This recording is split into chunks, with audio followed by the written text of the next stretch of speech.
Hey man, hey dude, tell me something. Why can't the Palestinians just leave the Israelis alone? I think because the Israelis occupied their land. Dude, but that doesn't make any sense.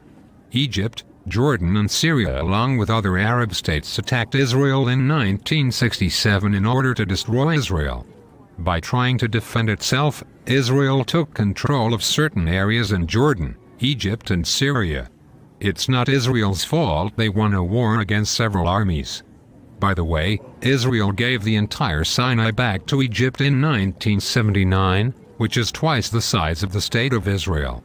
They didn't have to do that, but they did it for peace. So Israel just wants peace?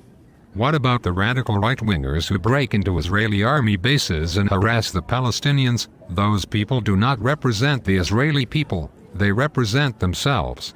And why do people so easily forget buses full of innocent people blown up by suicide bombers, but are so troubled by right-wing radicals that build a little house in the West Bank of Jordan? Because that is Palestinian land. But I just told you that those territories were occupied from Jordan in 1967 in a war they started.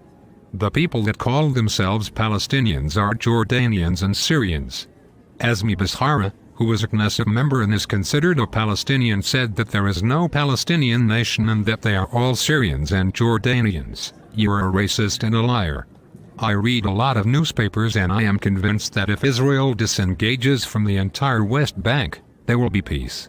Because all the Palestinians really want is their land back. First of all, Israel disengaged from Gaza in 2005, removing about 8,000 people from their homes. Israel did this because they give land for peace. The only problem is that Israel did not get peace, they got thousands of rockets landing in their southern cities. Second of all, in 1929, 67 Jews were massacred in Hebron by Arabs. Read about it. The Palestinian hate and violence has nothing to do with 1948 or 1967. It is to do with the fact that the Muslim religion doesn't accept Jews as equal citizens to this earth and therefore they will never accept a Jewish state in Israel. Oh. Why don't I read about this stuff in the newspapers? Another time, man. Come on, let's roll. Dude, I told you a million times. I don't roll on Shabbos.